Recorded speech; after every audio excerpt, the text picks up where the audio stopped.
All right, folks. So today's webinar is insights from Gartner, the Leader's Guide to Software Supply Chain Security.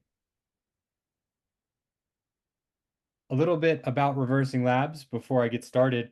We have a searchable threat repository of over 40 billion files. That's 8 times larger than our nearest competitor. And with that, we have the ability to analyze 20 million files a day, 3 million of which are identified as malware. 60 cybersecurities trust RL within their products. We have 300 employees globally. We are a 5-star rated partner program. Gartner has recognized us as an SSCS solution. And most recently, we're really excited to have been a contributor to the Verizon DBIR report.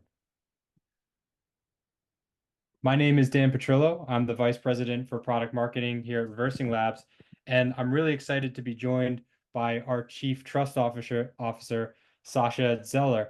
Saša is our Chief Trust Officer at Reversing Labs and an operating partner at Crosspoint Capital. With over 20 years of Fortune 100 global executive experience, such as Senior Vice President of Security at Salesforce, and nearly 2 decades of experience at ExxonMobil, holding various positions focusing on enterprise security and architecture, software engineering, ERP systems, design and integration, program and product management, compute and hosting platforms, and digital cyber resilience, to name a few.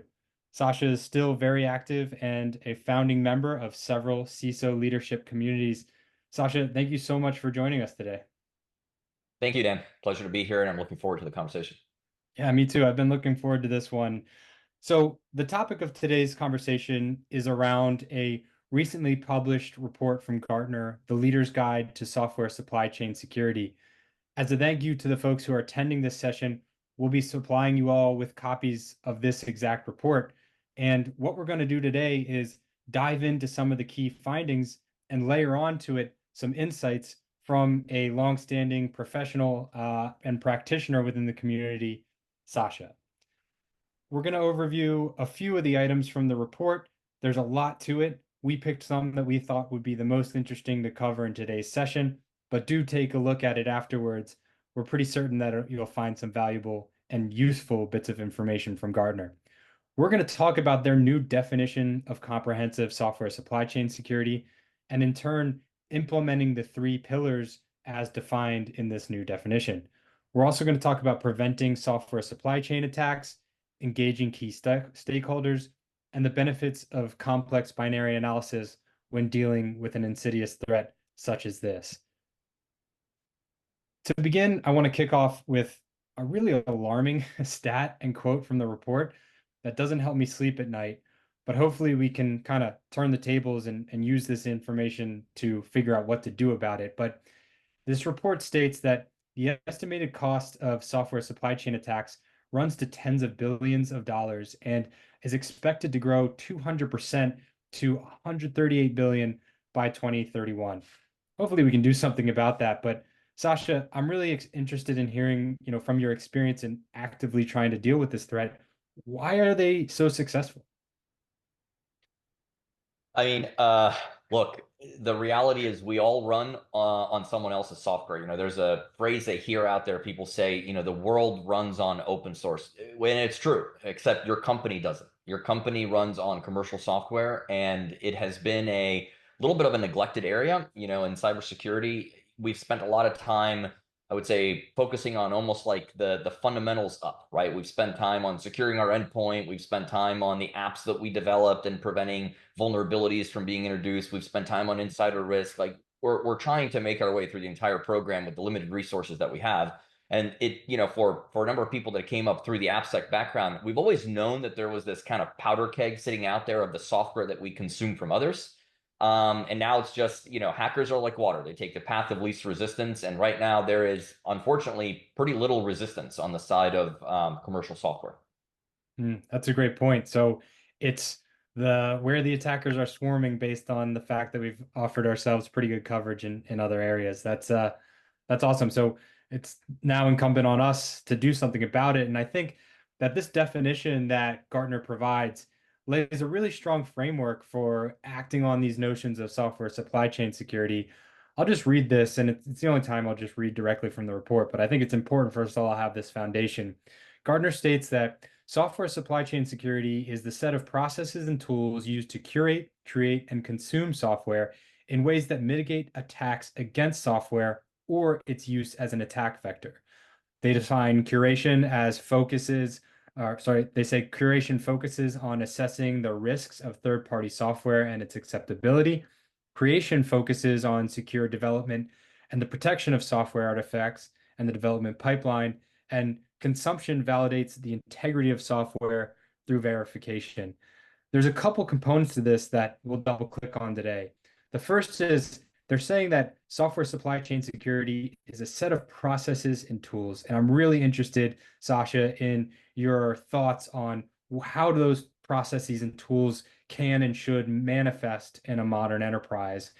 And then next, I think it's certainly worth double clicking on these three C's as they offer a really good perspective on this problem. And I think they highlight the fact that it uniquely transcends the cybersecurity traditional silo. We're looking at a definition that brings into the fold, into the responsibility, folks who are developing software and folks who are purchasing software who aren't normally part of the conversation. So with that, let's sit on the curate aspect for a little bit. Saša, interested in your thoughts on what we can do to curate software more securely and assess the risks of the third-party software that we're curating as we develop software and applications for our businesses and others. Yeah, yeah, fantastic point. But before we even dive into that, let's take a second just to appreciate how far the industry has come. And obviously a huge thank you to Gartner for helping to advance the conversation on this. In their report, not just this one, but there was, I think, one kind of late last year as well that got pretty deep into this. I think it's absolutely transformational that we finally have large kind of analyst firms that are well respected out there. I would say shedding some light on an area that has been somewhat neglected or not deeply thought about up until recently. So, for example, up until recently, you've had most of the focus on, well, make sure that for the applications you build, think about the open source there. And then we look at what's actually happened in the last 6, 7 years with Circle CI, Kaseya, 3CX, SolarWinds, Ivanti, and so many others. And it turns out that that's all commercial software. Well, now, Gartner is basically saying that. I mean, in some ways, what we've been trying to advocate for 2 years is now being published in some of the leading industry analyst firms like Gartner. So this is, to me, fantastic news. I think it's raising the right awareness about the right risk and the right topics. And the fact that they've now come out with this kind of 3 pillars, I think it's a fantastic step forward. So you wanted to talk about Curate first. I think this is an excellent place to start. It is in some ways a bit of a bridge to the traditional mechanisms about thinking about AppSec is how do we assess third parties? So for anyone who's in the InfoSec field, you may have been exposed to organizations like TPRM, third-party risk management. You may have seen platforms out there that help you somehow score or assess the company that you're doing business with. And there's a number of products out there that attempt to provide some kind of a grade about the company, so a cloud provider or some vendor that you're working with.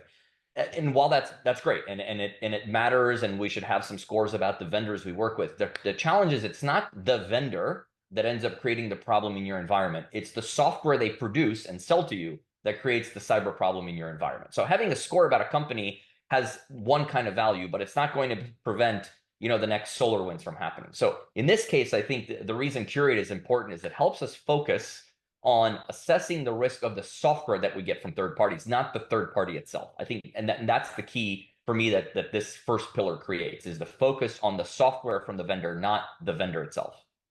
Yeah, that's a great point. I think assessing the vendor can maybe give you a little bit of comfort, but you can never really rest easy until you assess that actual software that's coming in. Thank you for that, Saša. Well, I But think, just some examples. I think yeah, we could name, several prominent companies just in the last few months that I would say we would have thought, since they're publicly traded, the biggest in their space, have well known as the world's largest security company, or, first or second largest pure play cyber company, all of whom we would have said probably score well as a company or as a vendor. We've recently had situations where their software have created, significant problems for large industries. All too true, unfortunately. Taking another step into this definition, the create pillar, which is closely tethered to the first, is about the secure development and production of software artifacts and the development pipeline.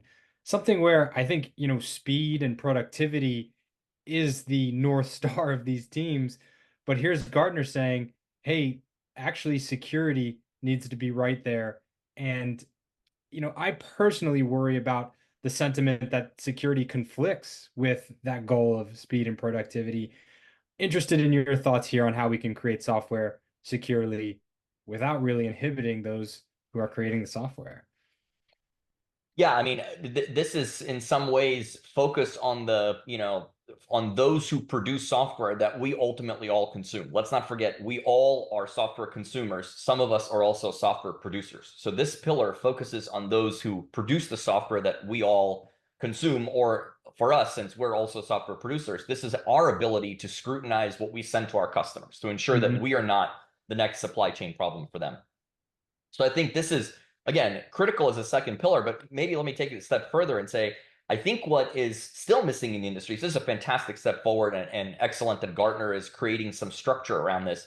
What is still missing here, and I think we're hoping to provide some thought leadership in this space, over the course of this year, is what does good actually look like? So we say the secure development of software. Okay, what does secure development look like? We have lots of definitions out there of what a good security program looks like, right? It's things like, well, are you using these kinds of tools? Are you using these classic tools or these new kinds of tools? Describe your security program. So there's lots of attempts to describe what good looks like for a security program. I'm not aware of a single one that attempts to define what good software looks like. So Mm. I think this pillar creates the opportunity to talk about that, to create the opportunity to talk about what does the outcome of a good security program look like when it comes to software. Does it have malware in it? Does it have other defects? Does it have vulnerabilities? Is it exhibiting behavior that's undesirable? Is it violating license terms? Does it have embedded sensitive information and secrets and so many other things? So I think focus on this is super important from that perspective. Couldn't agree more. Let's take one more step to the final pillar, consume, validating the integrity of software through verification, provenance, and traceability. Yeah. Yeah, look, I think this is probably the most underserved of the three pillars. So if you think about if you are a traditional, any company out there, I actually would struggle to come up with any kind of company that isn't on some level a consumer of software, whether you're just using it for email or some basic invoicing or whatever. Everyone is using some type of software written by others. The challenge is up until very recently, the type of controls that you could actually have to validate the quality or the security of the software that you're buying are actually quite limited. If you think about what's in a typical CISO's kind of tool set or arsenal, it's things like, well, I've sent them some questionnaires. Okay. And it could be, 400 questions and tell me about your IPS and IDS and, do you have background checks for, the people working in the data center, like that kind of stuff. Unfortunately, that will not tell you whether there's a piece of malware that shipped with the product that you just bought. And so, questionnaires is kind of a traditional type of control, but it's just not doing, it's not preventing the types of threats we're seeing. Second is things like, well, maybe I have some insurance in this space. Maybe, I've transferred the risk. Okay, that's certainly one type of way to manage the risk. The problem is it won't mean much to you that you've gotten, $5,000 per endpoint paid out to you if you lose the ability to operate your business for several weeks and as a result lose your business. Cyber insurance won't cut it. The third has been things like, well, I do a lot of pen testing. Great. Pen testing is an excellent exercise. People should be doing it, when it makes sense from kind of a risk-based approach. But again, pen testing looks for things like, cross-site scripting and SQL injection and ways to break into the application, not whether the application is shipping to you with an implant or a backdoor or malware or something else like that. So the challenge is it's just CISOs have not had good controls to manage the consumption of bad software. At the same time, we've seen regulation kind of advance and change in some ways, and many would claim even that the goalposts have kind of shifted, where we've now seen the standard of due care change from did you know to should you have known. And we have examples of CISOs being called out for not doing enough. Examples even include, even though it's not your software, it's still your security outcome. So the kind of the sensitivity to this topic has changed. CISOs want to know more. They want to have more of a control in this space. And right now they're lacking. So this is an area where at ReversingLabs, we certainly think we can help a lot because we're, as far as I know, the only tool in the market that can handle commercial software. But this is a massively underserved area historically, and exciting to see Gartner shine a spotlight on it. Yeah, definitely. It's a tough spot for these CISOs because they have to get between the business and the software that they need to become more efficient, more scalable, more capable. And it's really important to arm them with mechanisms for consuming software efficiently and at mass, but with safety in mind. Thank Well, you and, for and think about what happens in a slightly different facet of our lives, right? Let's say the vehicles that we're buying, right?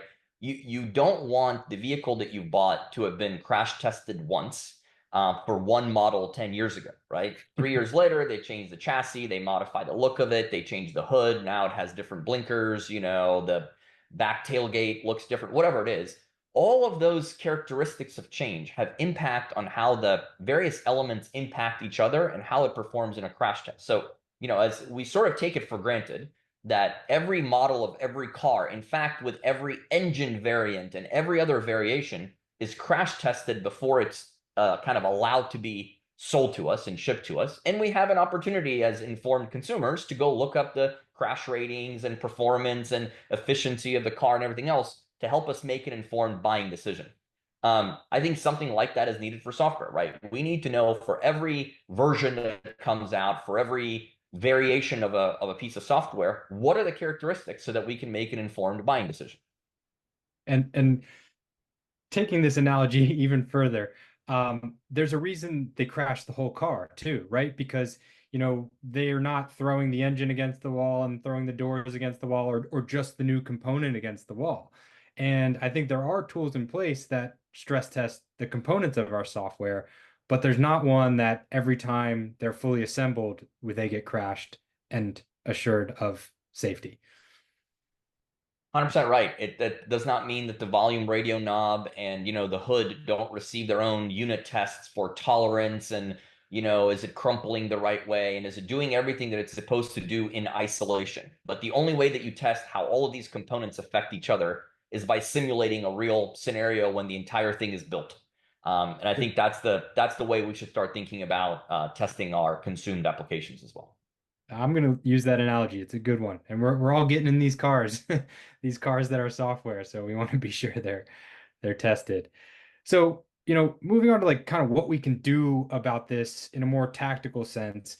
If threat actors have their TTPs, we have our PPTs, right? Our people, our processes, and technologies that try to react to or hopefully get ahead of the various things we're doing. And the topic of today, and specifically, is supply chain attacks.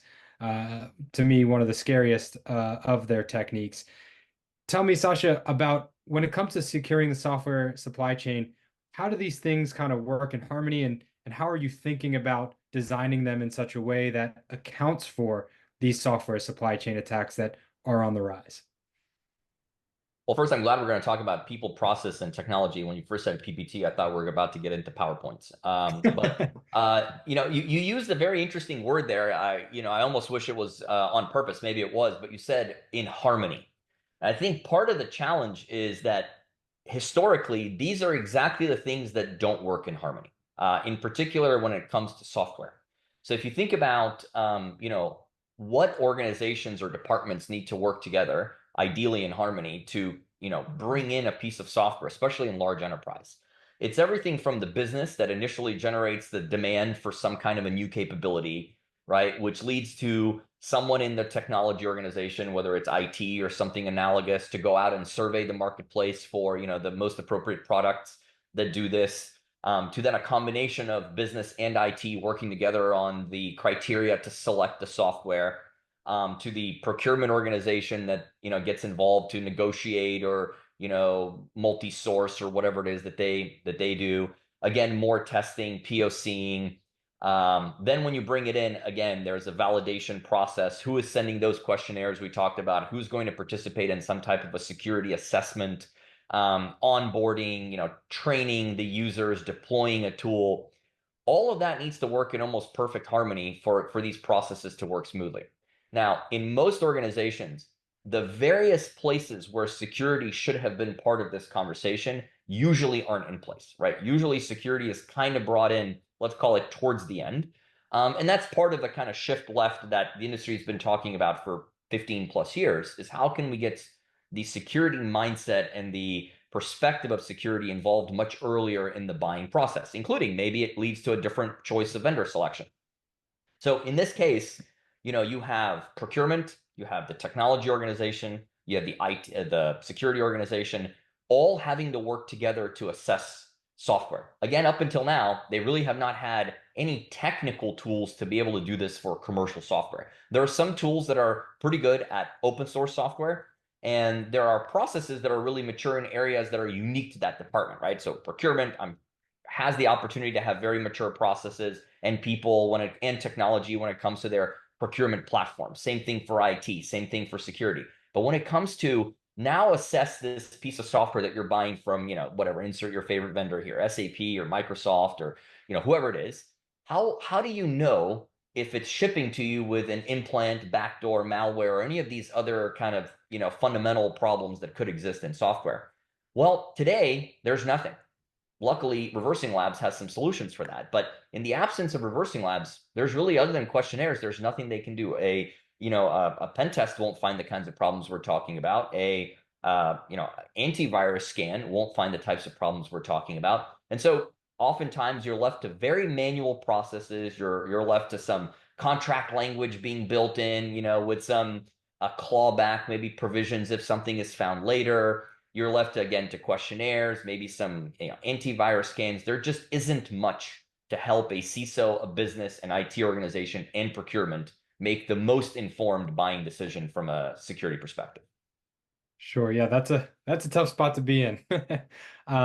Really is, especially when you need all these three to be working, like we said at the beginning, in harmony. I think it'll be nice to see a future wherein software vendors have all of these in place and they actually use the security of their product as a differentiator. And the buyers can quickly understand that and make their buying decisions in part have that way in. I think that would be a really, really cool future. I hope we can work I mean, towards I that. know it's a little bit cheeky, but imagine, for those that are old enough to remember, things used to come with the like good housekeeping seal, right? Or things used to have a certain kind of record or number of stars, or they used to be, well reviewed in consumer reports. I mean, imagine a world where we can actually make a software buying decision with some of these attestations or guarantees from the vendor directly to say, yeah, look, this has, most people maybe don't even notice, but any piece of electronics that you pick up, you can look underneath it and you can see if it has a UL certification, Underwriter Laboratories. That is an international independent organization that certifies that, this blow dryer won't blow up in your hand or heat up your, wrist instead of your hair or whatever. Software should come with a similar type of attestation, and we should be getting it directly from the vendor and they should stand behind it. I really like that. I actually, Sasha, you might not even know this about me. I used to be an electrical engineer and I used to have to work with UL. And man, were they a pain to Yeah. get them to say, put their stamp on it was hard. And it took, going back to the drawing board, going back to my layout, to my design, to the components I chose until they said, we're comfortable putting our stamp on that. If we had that for software, I think threat actors would have a much tougher time finding vulnerabilities and finding their way into supply chain attacks. I really like that concept, although it does bring back some really tough memories. Um, anyway, you touched on this, Sasha, but I'd like to double click on it. And this is a big part of the report as well. They really highlight the need for collaboration. And this is a collaboration inter-business as well as intra-business. And what I mean by that, collaboration between the vendor and the buyer, as well as within one enterprise between the producers, IT security, and risk management. I've listed here a few titles and kind of what they might be responsible for. But, in your experience in managing security organizations and having to bring in these various stakeholders, what advice do you have for our audience on how to engage them and to collaborate effectively? Yeah, I mean, I think first of all, the right first step is even attending something like this. I mean, the fact that it's our webinar is even better, but just educating yourself in general, beyond what we're saying here on, what are the new expectations, this new expectation of a new standard of due care. What does good look like? Again, there is no standard out there defined on what good looks like, but there's some material and you could kind of piece it together yourselves. And, we're hoping to, provide some thought leadership in this space in the upcoming months as well, because we think the industry desperately needs it. I think we need to help on the buyer side. In this case, I'm speaking because we are ourselves buyers of software. Most vendors don't have an inherent incentive to go spend more money to produce more secure software until they do. And what will create that incentive is when buyers start refusing to buy software that does not meet certain criteria or come with attestations that it's free of certain negative or undesirable characteristics. So here, these are the right kind of, what you have on the screen are several of the very, very important constituents. But to me, there's almost like an overriding one of this. It's not usually in the mix, but their perspective is maybe the most important to remember in this, which is the business. What is the business looking for? And usually the business is not looking for added risk. So, part of the discussion is maybe having a conversation with your key business leaders, meaning those who are generally generating the demand for the new software, to say, how much risk are you willing to accept when you are asking for this new capability, right? You need a new solution for hire to retire, order to cash, the movement of product and money, ERP system, whatever it is. Great. That's the upside. That's the new capability you want to have. How much risk are you willing to accept with that? And if the answer is none or low, say, okay, then sounds like we need to go and work together to find a vendor that can meet your business needs while also delivering on some of these security attestations and promises. Then the folks on this screen can go out and find solutions like that. But I think the key is to establish kind of a risk bar with your, most senior leadership. And there's something critical here. When I say senior business leadership, I mean those who are actually authorized to accept risk on behalf of a company, which is usually not the person going to look for a new piece of software, right? They're not authorized on behalf of the company to accept risk. People who are usually very, very senior, usually on the management committee, they're usually Section 16 officers, work with your CISO and establish what level of risk those folks are prepared to take. And then that trickles down into what type of vendors you need to seek, what kind of guarantees and attestations you want from them. And then the folks on this screen that you're seeing, these key stakeholders in the search for that kind of software and evaluation, can go out and find the best products for your needs. Great point. Yeah, the business needs are ultimately what they're all trying to satisfy through various avenues. And if we can chain every one of these individuals' actions up to that, I think we'll find a lot less friction than if we just start with, oh, I need X and I need Y, and not chaining that up to the business need. That's just such good advice. I appreciate that one. And look, we've been spending most of our time here kind of talking about the perspective of someone who consumes software, which again is all of us. But every company that consumes software, there is some degree of internal development that's happening as well, right? Maybe it's not for commercial purposes. Maybe your internal software development is just for your folks to have something very niche or very needed that you either don't want to or can't go buy in the market. Great. It doesn't have to be for commercial purposes, but if you're producing software internally, you also want to make sure that you're not shipping software to your own end users, whoever they are. It could be your own internal colleagues. But you want to make sure that you're also not shipping software with these sort of negative characteristics, that you don't have compromised CI/CD pipelines, that your build hasn't been compromised, that your binary doesn't have some extra things injected in it like malware, that it doesn't have outdated and vulnerable components. It applies just as much to internal development as it does to development for commercial purposes. That's a great point. Yeah, these software supply chain attacks have such broad reach and a broad impact. We have to consider the entirety of it.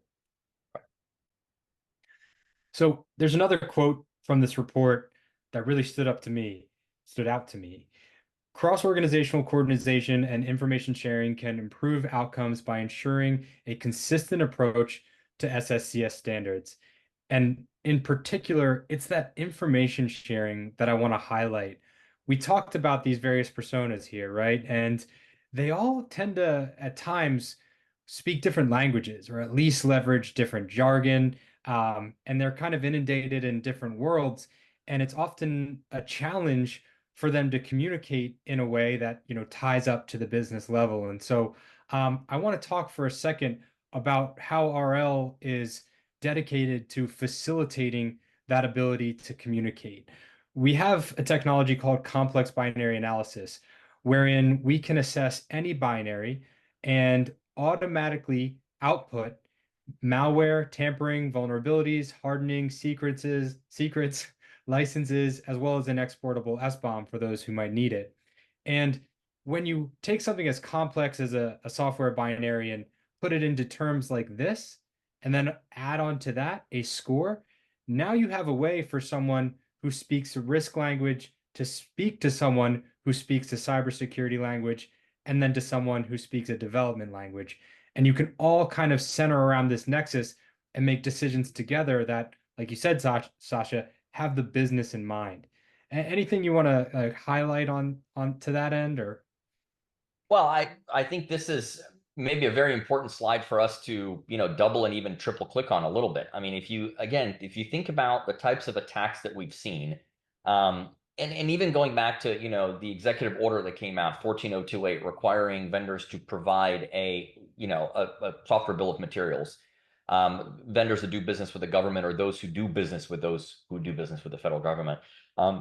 It's Again, it's fantastic that the conversation has been started and elevated in the space of software supply chain security. But if someone gave you a parts list or an ingredient list, so let's go back to our favorite car analogy. If someone went back to you and gave you a highly technical, things you could barely pronounce list of ingredients or materials that went into the production of your car, does that list of ingredients tell you anything about whether that produced car ultimately is any good? I know I could not look at a list of ingredients for a vehicle, and if someone literally gave me a list of, I don't know, millions of materials or parts and said, here you go, we have, 4,932 of these T6 screws, we have, a bunch of this stuff. There you go. So you want to buy this car or not? I would have to say, honestly, I consider myself reasonably smart. I couldn't make any sense of that or be able to tell you whether that will result in a high quality car. And I think that's part of the challenge that we have with SBOMs in isolation. A raw list of ingredients, whether it's for software or for the food that you consume or buy in the grocery store and put into your body, or for a vehicle that you might buy. A raw list of ingredients is very, very limited in isolation in value. Now, when you add context to that, like, okay, but are we seeing in any of these components behavior that's anomalous? Are we seeing malicious files? Are we seeing the absence of hardening techniques on the compilation of the binary? Are we seeing license violations?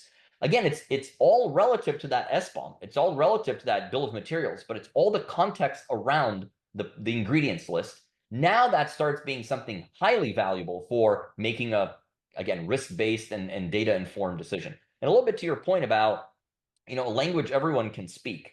Everyone knows what to do with, letter grades, numbers, colors, things like that. If you see, analysis this deep, and I'm not aware of anything in the industry that can do this, not for the number of files, not the type of files, not the complexity, the overall broad support, the fact that ReversingLabs can handle both open source and commercial software. If you can receive this type of deep analysis, and it's quick, I mean, we're talking about seconds to minutes, for a piece of software you're buying, if you're the buying CISO, if you're the buying business, if you're the buying IT organization, I think you have much more confidence in making that decision than before when the vendor provided answers to some questions. To me, this is actually a massive change and a pretty fundamental change in the buyer's controls. Definitely. And let's talk about those colors that you were referencing before. And let's actually map that to the people's processes and tools we were talking about before. So here I have a diagram that kind of shows a flow of what it's like to mitigate software supply chain attacks as you're acquiring software. So we have our people, we have the software vendor, we have the organization that is us in this example, we have GRC, third-party risk management, IT procurement. They have new software coming into the business or just an update or a patch. They run it through that complex binary analysis that I talked about before, and it is going to spit out evidence of malware tampering, opportunities for hardening, licensing, secrets. Based on that, you'll actually get a score. You talked about numbers too, right? You will get a score between 1 and 5. And from that, you can decide as a business what you have appetite for. You can decide if it's approved and you deploy it. You can decide if it's caution and have a discussion, or if it's full stop. And then you can take that information back to Gartner's call to be able to share. You can collaborate with the vendor, and it doesn't matter that you're all from different organizations.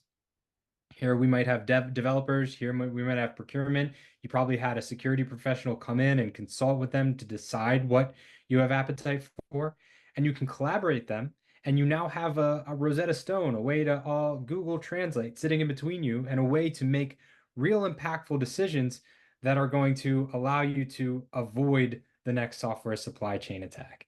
Any color, keeping with the color theme, you want to add to this, Saša?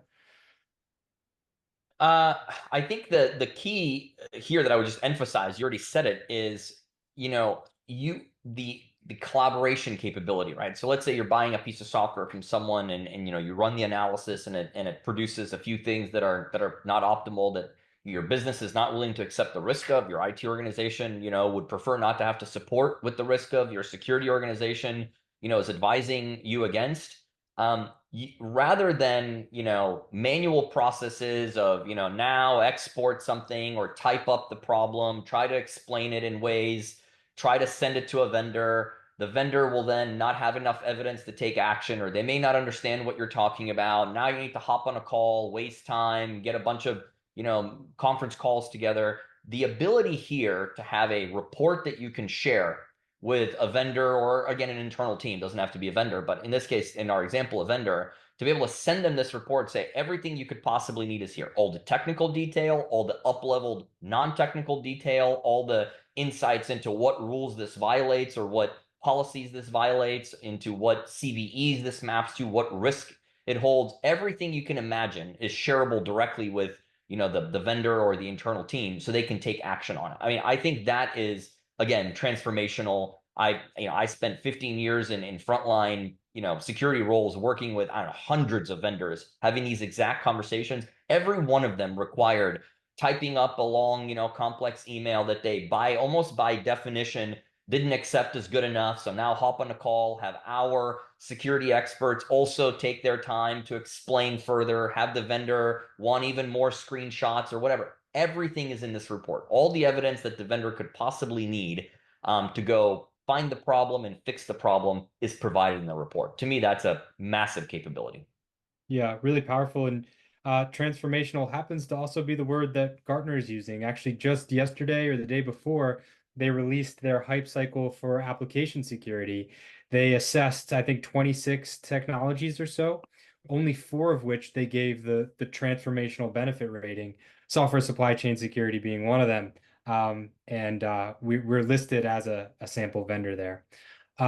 Let's take another look at a flow and how it maps to those people, processes, and technologies, one in which we're monitoring software. So I see this for that, security professional, probably someone who would have reported you, or maybe you specifically back in the day, Saša, as you're monitoring the software that you have, or you catch wind of a Log4j or an XZ, and you want to, sweep your enterprise to see that you're safe from it. Here's an example wherein that alert comes through, it goes to whoever it might be. You can use SpectraAssure to analyze all of the binaries that you have right now and decide if everything is approved and no actions needed, or a mitigation plan is needed.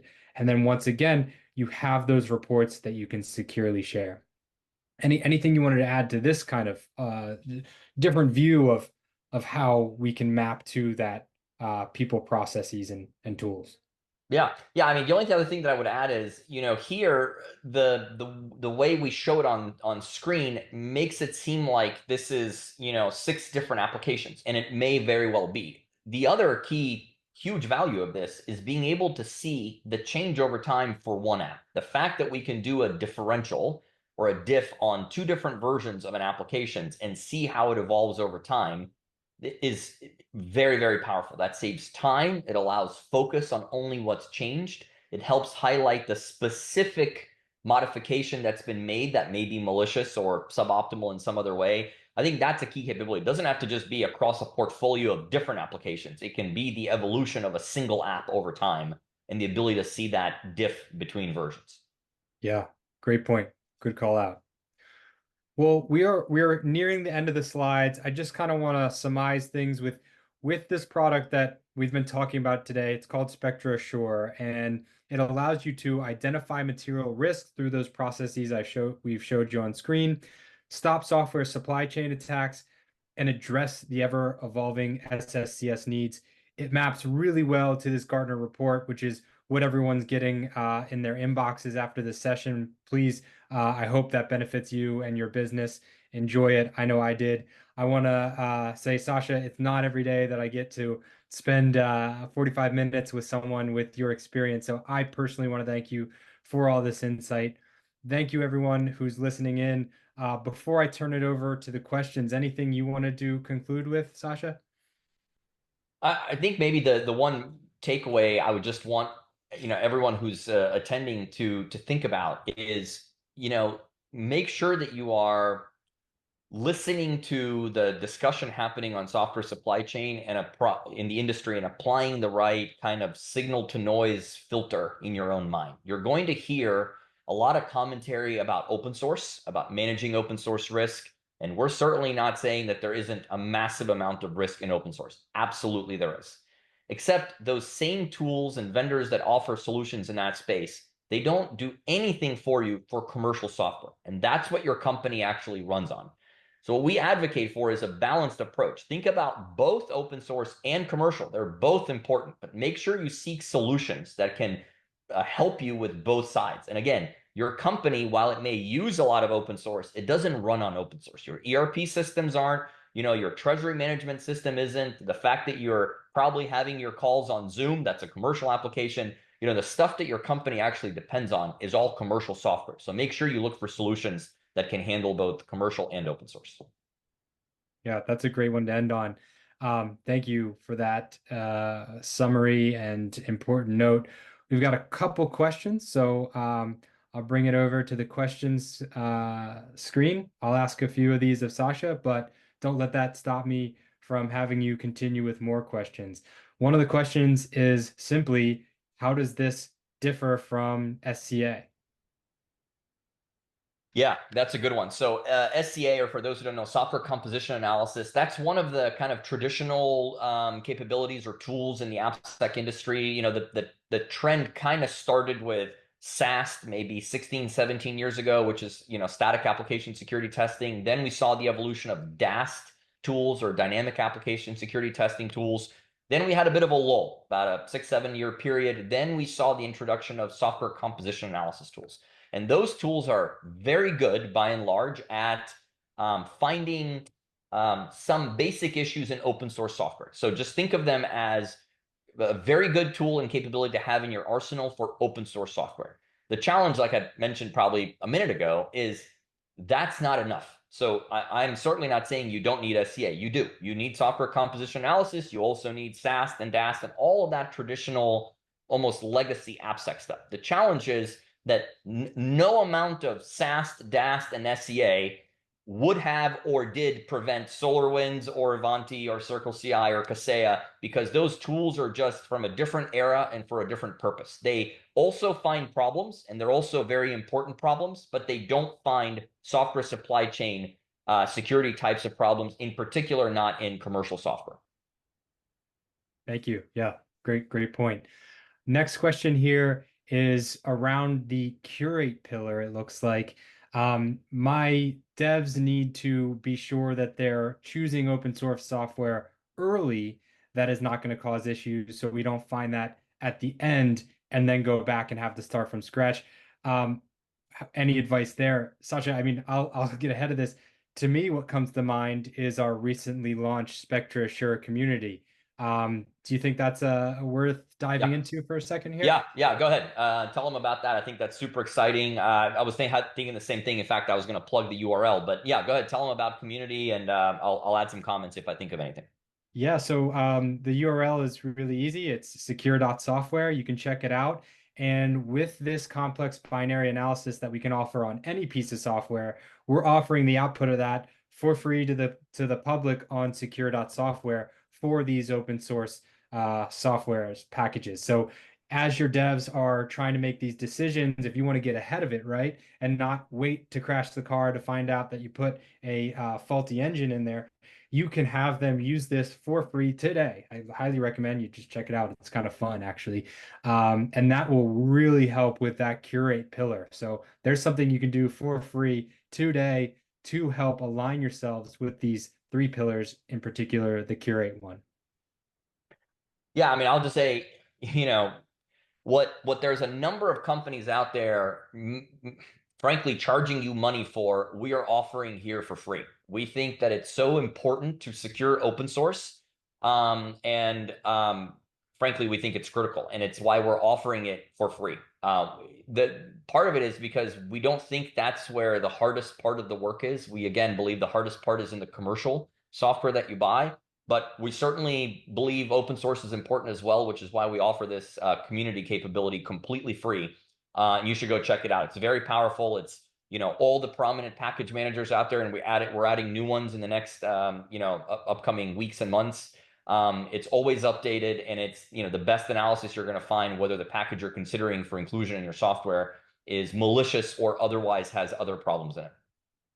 Yep. Cool. Well, that's all the questions we have time for today. Please do feel free to reach out if any more come up.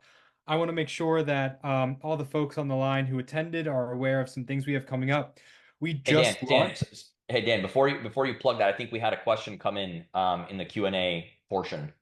Oh, yeah, we do. I'm Yeah, I sorry. just want to make sure we don't leave a question unaddressed. Yeah. Um,